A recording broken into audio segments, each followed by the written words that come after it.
참 여러모로 지금 이 마당 기도회 공동체도 오랫동안 쉽지 않은 여정을 오셨고 또 온 세계적으로도 특별히 지난 2020년 이 코로나라는 참 우리를 곤곡해 하는 그런 경험을 온 세상이 함께 했고 또 새로운 해가 지난 해에 비해서 결코 희망적이지 않는, 마치 우리의 온 몸과 마음을 지금 얼어붙게 하는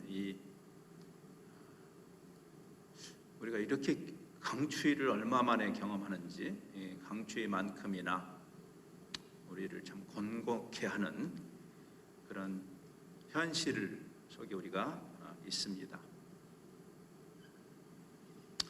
좋으신 하나님이 왜 이런 일을 허용하실까라는 생각이 가끔 머리를 들지요. 이 전도서 본문 말씀은 하나님의 주권적 섭리에 대해서 우리가 이해하지 못하더라도 하나님의 그 주권적 섭리를 겸허하게 인정하고 거기에 의존할 수밖에 없음을 이야기하면서 하나님이 형통과 역경을 병행하게 하셨다. 하나님의 그 의중을 우리가 다 당연히 헤아려 알지는 못합니다. 피조물이 어떻게 창조주의 생각을 가늠할 수 있겠습니까? 그러나 그 하나님의 그 섭리 속에 있는 우리가 해야 할 일은 하나님이 형통한 날을 주시면 기뻐하는 것은 당연하고 공고한 날에는 되돌아보아라, 이건 성찰하라는 뜻입니다. 어떤 여기 지금 13절에 있는 하나님이 하시는 일을 보라 하는 이 말과 여기 되돌아보라는 똑같은 단어가 사용됐어요. 성찰하라. 하나님이 왜 이런 일을 허용하실까? 즉, 이 말씀은 지금 우리가 당면한 이 위기에 대한 어떤 반사적 임기응변이 아니라 큰일 났네, 이 어찌할꼬 하는 그런 임기응변 정도의 주문이 아니고 반추하라는 것이죠. 반추. 생각하라. 10년 전에 케이프타운에서 모였던 세계 교회의 그 복음주의 교회의 선언에도, 케이프타운 선언에도 우리가 감당하기 힘들고 또 하나님이 우리가 이해할 수 없는 방향으로 섭리하실 때 우리가 어떤 대응을 해야 될까? 거기에 이런 표현을 했어요. 그 상황이 우리를 몰아가지 않게 해야 된다. 우리가 이 코로나 상황이라는 이 상황 자체가 주는 위기도 있지만 더 큰 위기는 패닉하는 거죠. 공포심에 휩싸이는 거죠. 뭐 차재기라든지 이 남이야 죽든 말든 나만 살겠다고 하는 이런 현상들이 오히려 그 코로나 상황 자체보다도 훨씬 더 위험한 이유입니다. 그래서 우리는 좋으신 하나님이 왜 이런 일을 허용하실까? 그러면서 이렇게 말하죠. 이 두 가지를 병행하게 하셨다. 형통한 때 모든 것이 형통한 것만은 아니고, 아까 기도도 하셨지만 우리가 잘 나갈 때 모든 게 다 정말 잘 나가는 것은 아닙니다. 우리의 번영과 배부름이 우리를 나태하게 만들고 영적으로 오히려 타락하게 만드는, 형통과 곤고함은 항상 동전의 양면처럼 있는 것이니 지금 우리가 당면하고 있는 일이 마냥 부정적인 것만일까? 하나님이 이런 상황을 통해서 우리에게 어떤 깨닫지 못하는 복을 주시는 것은 아닐까라는 생각을 해볼 수 있겠습니다. 아닌 게 아니라 코로나 상황이 오지 않았다면 하지 않았을 그런 역설적인 반대 급부들도 있죠. 아무리 온 세계가 환경 문제의 중요성을 말해도 내배부르고 내 등 따시면 되는 사람들이 환경을 오히려 망치는 일을 하다가 이번에 이 코로나 사태를 통해서 우리가 잠시 쉬니까 세상이 숨을 쉬는구나. 코로나가 문제가 아니라 인간이 바이러스구나. 이런 깨달음을 갖지 않았습니까? 이런 상황이 아니었다면 우리가 발등에 떨어진 불 끄느라고 정신없이 지나느라 생각을 했겠어요? 교회가 지금 세상 속에서 우리는 어떤 존재인가? 복음이 뭘까? 교회는 어떤 존재일까? 지금 대면 예배를 할 수 없는 상황이 왔을 때 도대체 예배의 본질은 뭘까? 하나님이 우리에게 성찰할 수 있는 기회를 주시는 것이죠. 어떤 신학자는 그래서 이 코로나와 같은 이런 상황이 우리로 하여금 깨닫게 하시고 다시 되돌아보라고 하시는 확성기와 같다. 하나님이 확성기를 가지고 정신 차려 하시는 하나님의 경고와 같다. 아닌 게 아니라 이번 상황을 통해서 우리 신앙적으로나 세상 속에서 우리가 많은 새로운 깨달음을 갖게 되는 시기 아니겠습니까? 짙은 화장발 속에 감춰져 있던 흉한 민낯들이 드러나는 시대이기도 합니다. 그렇죠? 정치, 경제, 사회, 종교 전반에 있어서 그 진짜 민낯이 드러나는, 지금 미국의 상황을 생각해 보십시오. 민주주의의 보루라고 생각했던 그곳에 흉한 민낯이 드러나는 거죠. 그것이 진짜 민낯이라면 드러나는 게 지금은 당혹스럽지만 그게 복인 거죠. 그 문제 해결을 해야 되니까.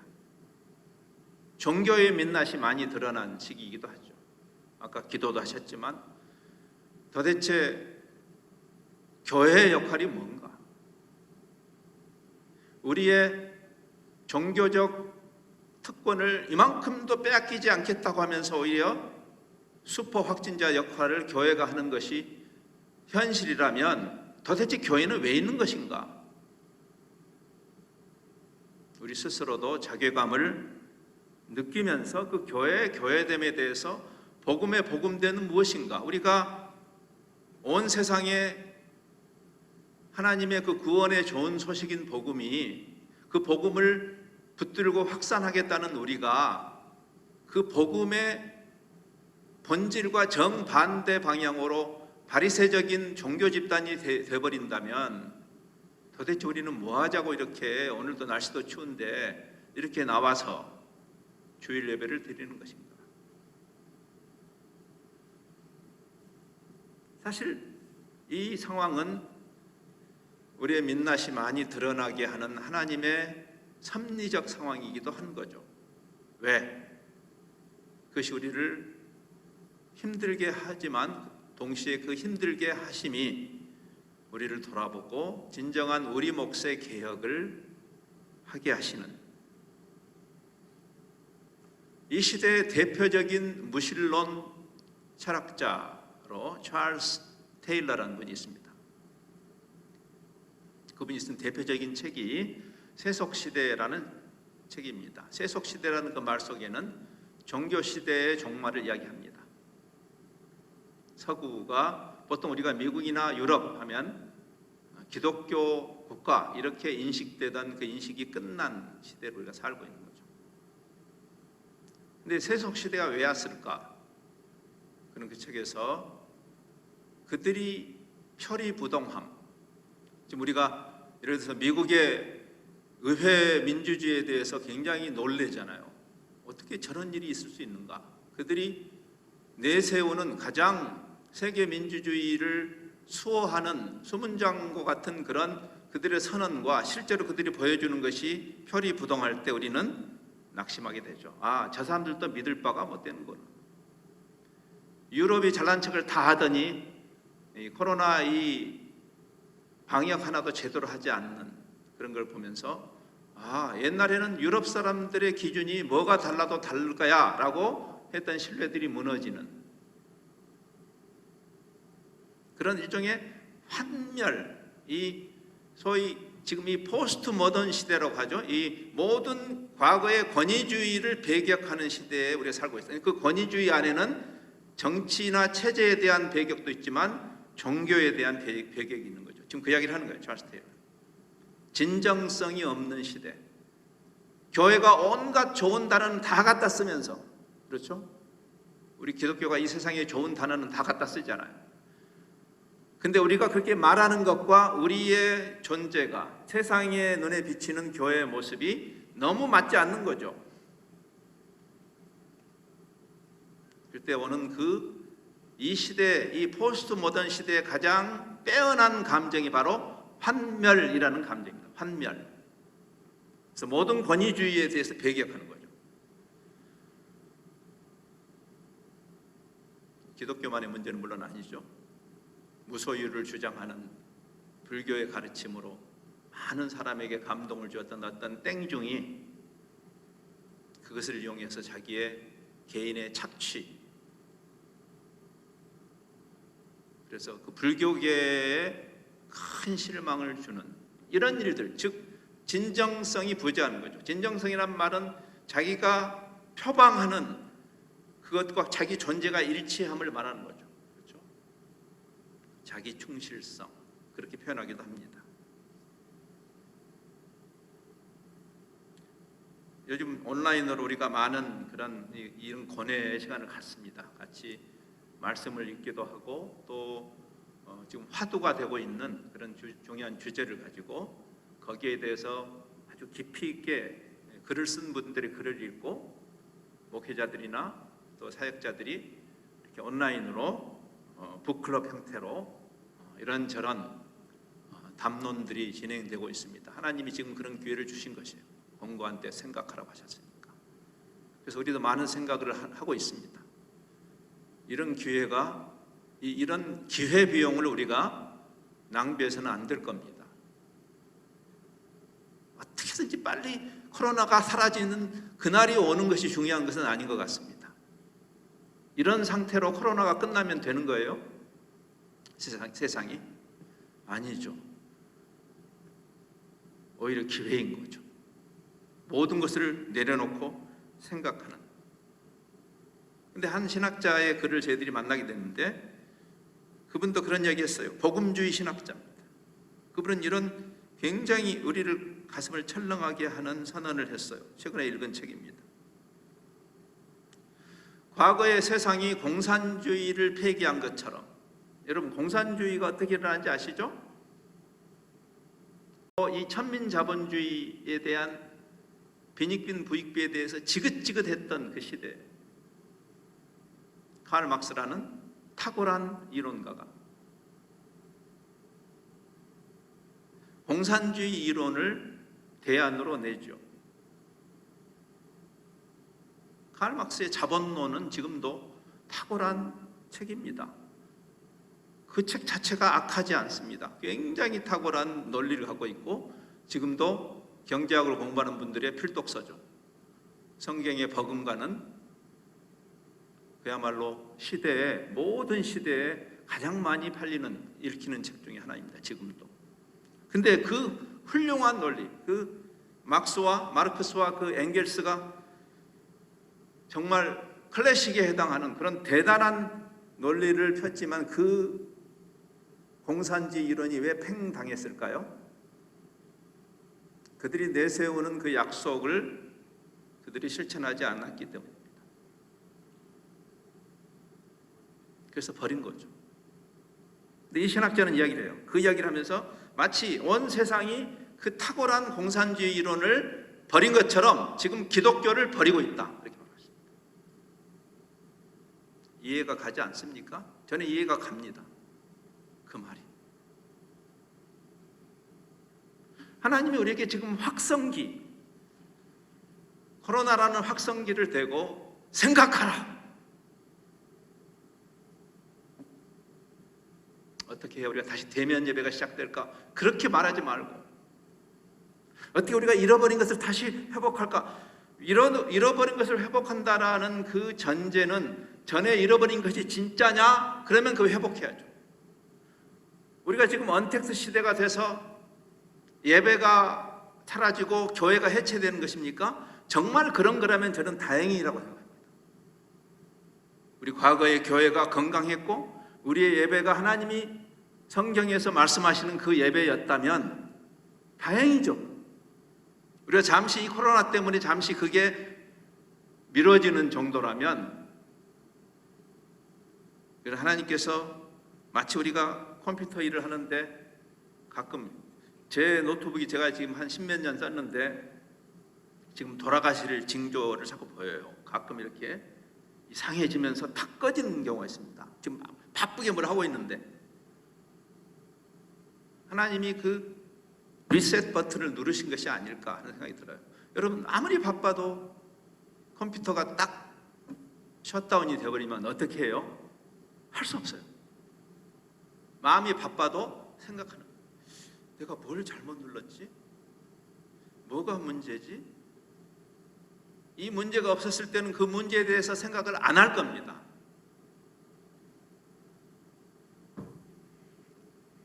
많은 화두들이 있겠지만 오늘 우리가 좀 함께 생각해 보고 싶은 화두는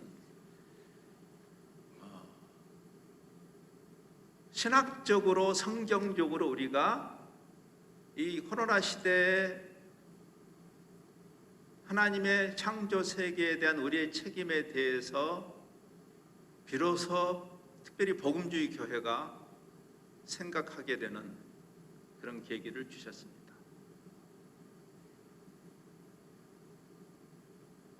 이분법, 그것은 2000년 전에 기독교가 출발할 때부터의 문제였습니다.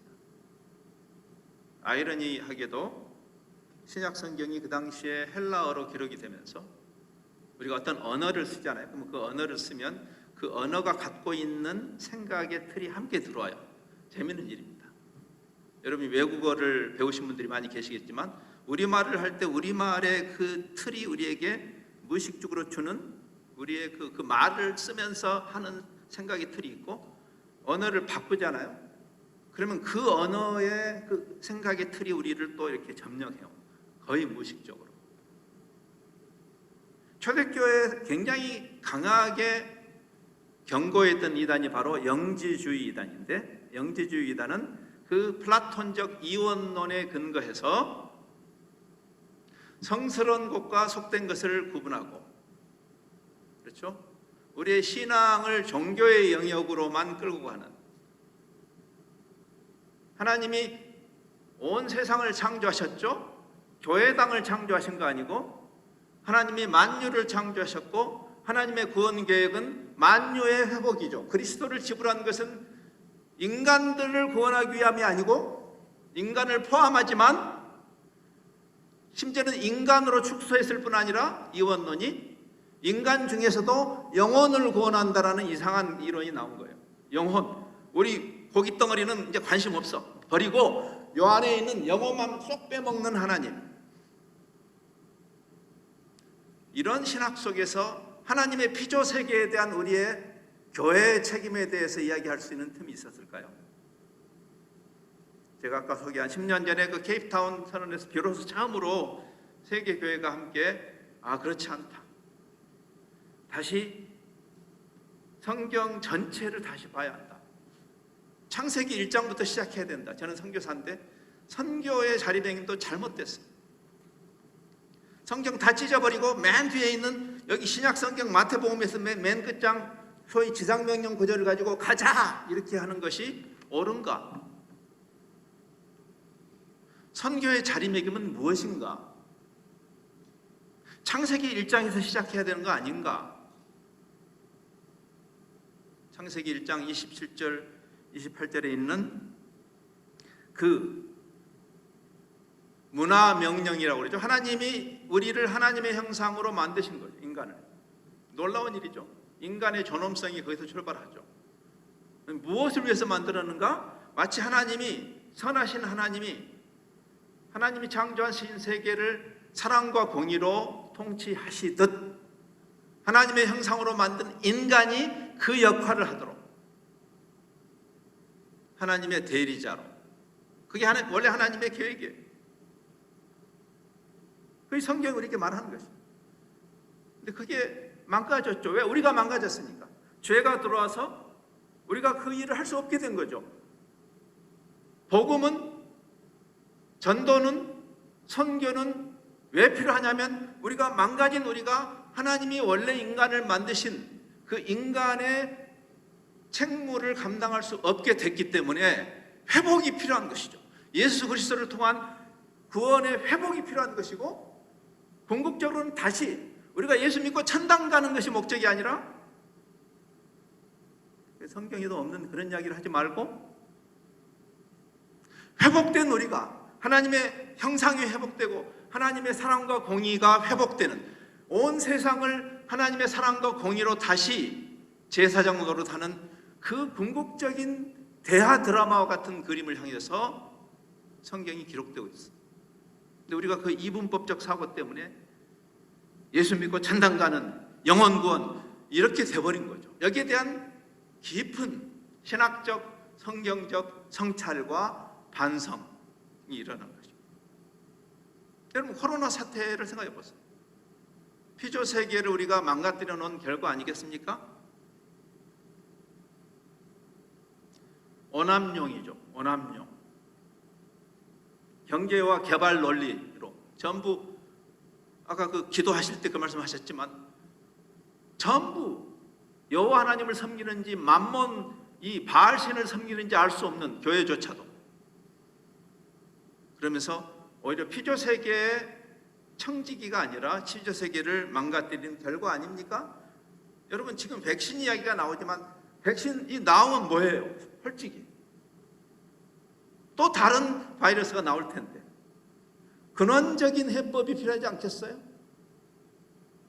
생태 백신이라는 개념이 그래서 나오지 않습니까? 우리가 생태계를 건강하게 관리하지 않는다면 지금 코비드 19만 치료하는 백신이 나온 데는 그게 무슨 의미가 있냐고 말이죠. 우리의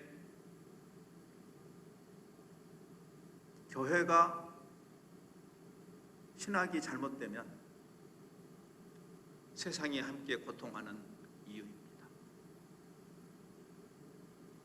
근데 이런 이야기는 여러분에게 피부에 안 닿을 수 있지만, 그러나 지금 이 코로나 상황 속에서 우리 교회가 피부에 와닿는 두 개의 화두가 있죠. 하나는 예배라는 화두고 또 하나는 교회론적 화두입니다. 그렇죠?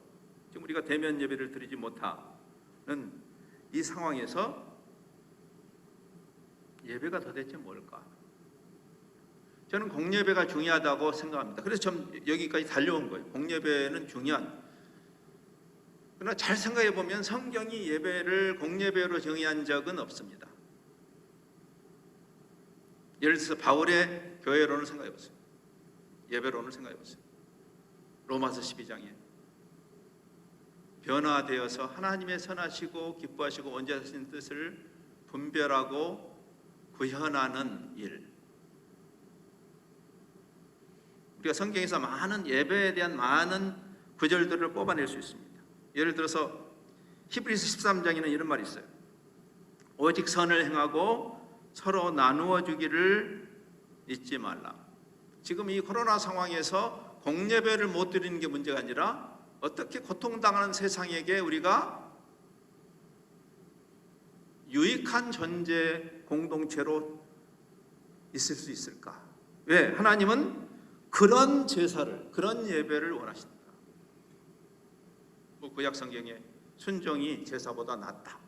결국 공예배는 중요한 것이지만 공예배는 그 우리가 성경 전체를 통해서 하나님이 우리를 가르치시는 복음의 복음됨, 교회의 교회됨 이라는 그 본질을 표현하는 하나의 형식이죠.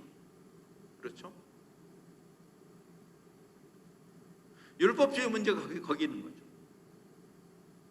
하나님이 율법을 주신 것이 우리가 신구약 성경을 다시 읽어보면 모든 율법이 오실 그리스도를 그 본질을 드러내기 위한 그릇일 뿐이죠.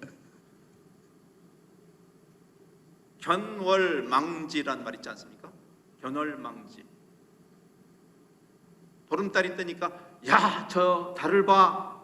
그러면 달을 봐야지 내 손가락 보면 안 된다는 얘기죠. 견월, 달을 보고 달을 가리키는 손가락은 잊어버려라라는 이야기죠.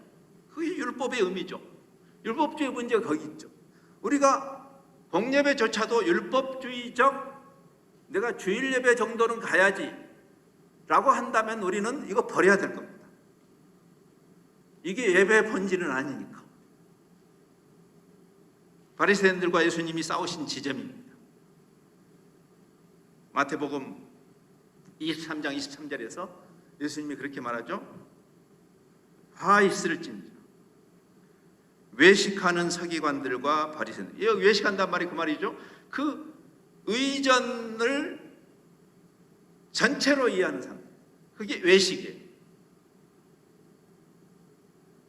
여러분의 신앙이 오늘 주일 낮 예배에 나와서 검증되는 것입니까? 여러분이 신앙을 가졌다면 나오겠죠. 그건 필요 조건이지만 충분 조건은 아닌 거죠. 그들이 회향과 박하와 회향과 근처에 11조 얼마나 철저해요. 이거 율법에 있는 이야기예요.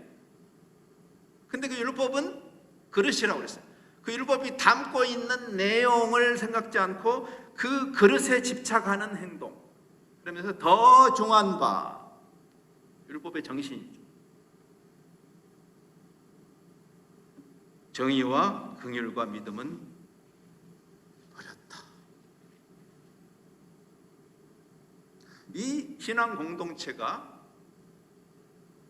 오늘 꽤 추운 날입니다. 사실 코로나 상황 때문에라도 우리가 이렇게 모이는 게 참 불편한, 그걸 무릅쓰고 이렇게 오는 것 귀한 일이지만 이렇게까지 하면서 여러분이 무엇을 바라보고 있는지를 생각하지 않는다면 우리는 예배의 본질을 놓친 것이 되죠. 코로나가 빨리 끝나서 다시 대면 예배를 드리는 게 능사가 아니라, 여러분 생각해 보세요.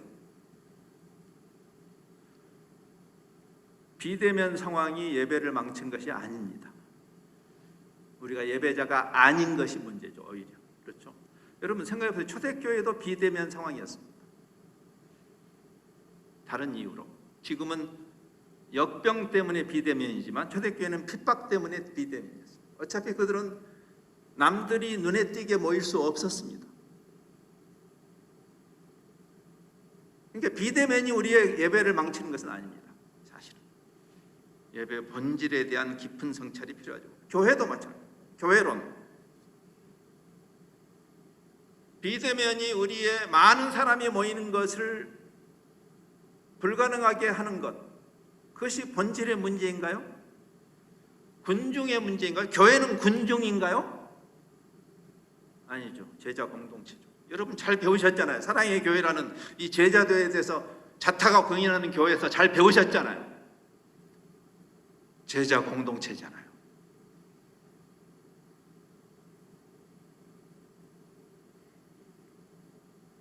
코로나 상황과 무관하게 교회됨을 오래전부터 우리는 상실하고 있는지 모르겠습니다.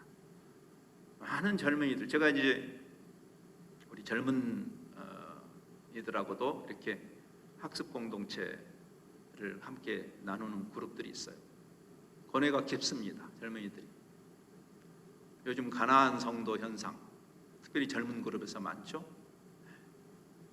제도 교회를 떠나는 젊은이들이 많다는 것은 분명히 안타까운 일인 것은 사실이고, 제도 교회를 떠나는 일 자체가 칭찬할 만한 일은 아닌 것도 사실입니다.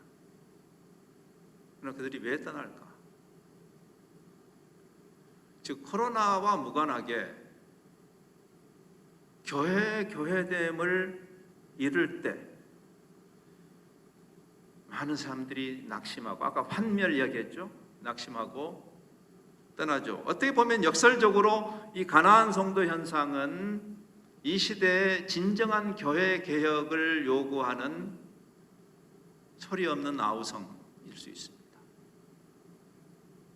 중세 암흑기 때 개혁자들이 박차고 떠난 거죠. 그래서 프로테스탄트, 그래요.